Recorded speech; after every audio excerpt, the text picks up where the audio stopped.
Mechanics won't run 0W20 in their own cars. Ask them off the record, they'll tell you straight up, that thin oil your manual recommends? They don't trust it past 150,000 miles. So we tested it. Same engine, 3 oils. Ran each one 7,500 miles, pulled samples, sent them to the lab. One oil showed 40% more metal shavings. Another one cooked itself 12 degrees hotter every single drive. And here's what's going to piss you off. The oil that failed the hardest? It's the exact one sitting in your crankcase right now because that's what the manual said. I'm Auto Truth Lab. Let's break down what actually happened.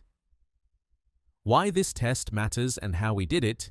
Every oil argument ends the same way. Just follow the manual. Here's the problem with that. Your owner's manual isn't written to keep your engine alive for 300,000 miles.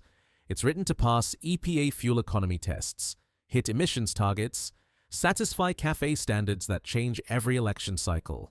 Same engine, different countries, different oil specs. In America, the manual says 0W20. Europe, same engine calls for 5W30. Middle East heat, sometimes 5W40. What changed?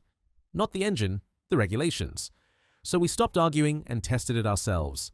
Grabbed a modern 4-cylinder, direct injection, tight tolerances, the kind sitting in millions of Camrys and CR-Vs right now. Nothing fancy. Ran 3 oils. 0W20, 5W30, 5W40. Each one got 7,500 miles. Same driver, same routes, same gas, same filter. Logged oil temps the whole time. Pulled samples at the end, send them to a lab for wear analysis. Tore the engine down between each run and looked at bearings, cam lobes, everything. No sponsorships, no oil companies are paying us. Just wanted the truth. ZW20 results, the one you're running. Started with 0W20, that's what most of you have right now. First few thousand miles, it looked great. Cold starts were smooth. Fuel economy jumped about 0.7 miles per gallon. Dashboard's happy, you're happy. But we weren't looking at the dashboard. Oil temps ran 8 to 12 degrees hotter than they should have. Not enough to trigger a warning, but hot enough that it matters. At 7,500 miles, we drained it. Send the sample to the lab. Viscosity dropped 13%. Started as 0W20, ended closer to 0W16. Oil was breaking down, getting thinner. Wear metals came back elevated. Iron, aluminum, both higher than what we saw with the other oils. Not catastrophic, won't blow your engine next week. But it's there, metal touching metal more than it should. Tore the engine down. Bearings showed early wear. Valve train had varnish starting to build. Oil film left on parts after shutdown? Thin. Real thin. Here's the real problem though. W20's got zero safety margin. When you're sitting in traffic, AC blasting, 95 degrees outside, climbing a grade with passengers, that's when this oil runs out of protection. And you won't know it's happening. No noise, no smoke, no warning light, just quiet wear, every day. Shaving 1,000 miles, $5,000. Miles, 50,000 miles off your engine's life. By the time you notice, it's already too late. 5W30. Results, the one that won, switched to 5W30. Same engine, same roads, same interval, immediate difference. Oil temps dropped 6 to 9 degrees. Engine just ran cooler, calmer, you could feel it was happier. Pulled the oil at 7,500 miles. Lab results came back. Viscosity loss, under 5%. The 0W20 lost 13%, remember? This barely moved, oil stayed stable. Where metals, iron, aluminum, copper, dropped 35 to 40% compared to the 0W20 run.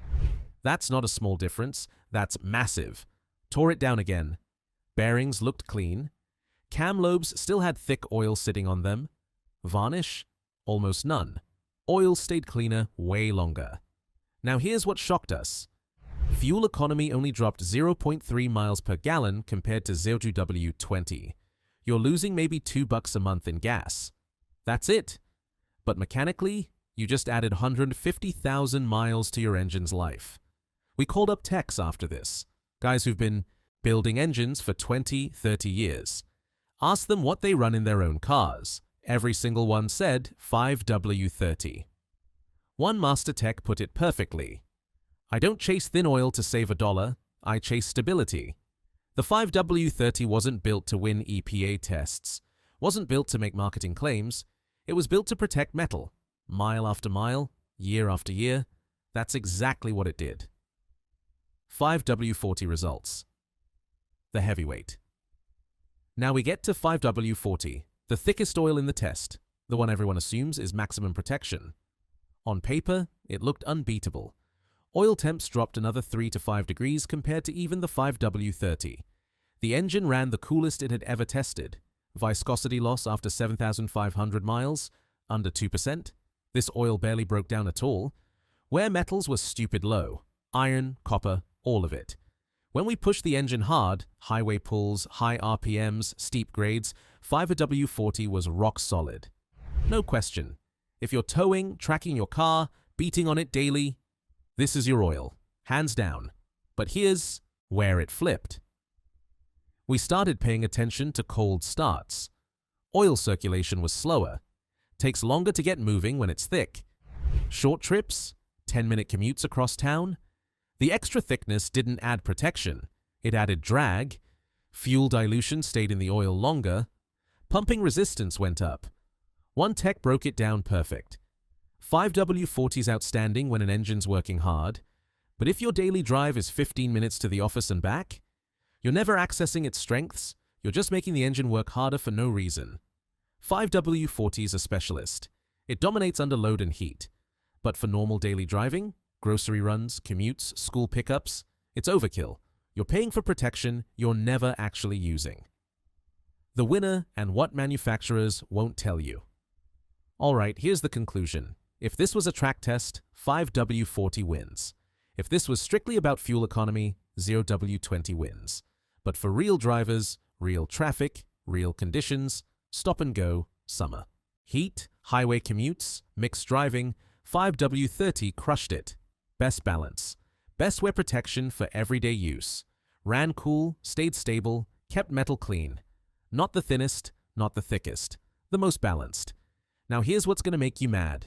A lot of engines that now say 0W20 in the manual, they were originally tested and validated with 5W30 during development. The switch to thinner oil didn't happen because the engine design suddenly changed. It happened because fuel economy regulations got tighter, EPA mandates, CAFE targets, emissions testing. That's what drives the oil recommendation in your glove box. Same engine. America gets 0W20 in the manual. Europe gets 5W30. Middle East gets 5W40. Different regulations, same hardware. Manufacturers aren't lying to you. But they're optimizing for compliance, not longevity. They need to hit fuel economy numbers to sell cars. Your engine lasts 400,000 miles? That's on you. And now you know why mechanics don't follow the manual when it's their own car. They've seen what thin oil does over time. No, the question is what you should actually use. If you're in a cold climate, doing short trips, change your oil every 5,000 miles religiously, and fuel economy actually matters to your budget, 0W20 is fine. Just know you're trading engine life for MPGs. If you want your engine to last, if you're doing mixed driving, city and highway, if you live anywhere with real summer heat, if you're keeping this car long-term, run 5W30. It's the no-brainer choice for 90% of drivers. If you tow, if you track the car, if you drive aggressively, live in desert heat, or you've got a turbo engine that's always under boost, 5W40's your oil. This isn't about right or wrong, it's about matching oil to how you actually drive. Your manual says 0W20? Cool. That's the minimum spec to keep your warranty valid. But minimum spec and best protection aren't the same thing. We asked techs what they run in their own cars. Not one said, whatever. The manual says. Most run 5W30 for daily drivers. Some run 5W40 for performance builds or high heat situations. Almost nobody chose 0W20 unless they had to. One tech said it perfectly.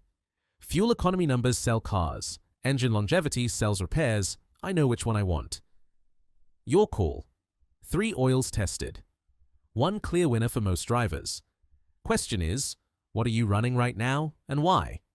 Drop a comment. Tell me if you're sticking with what the manual says or if you're switching after seeing this. And here's the thing, the biggest mistake isn't using the wrong oil. It's never questioning if the recommended one's actually the best. Don't just follow the manual. Know why you're following it.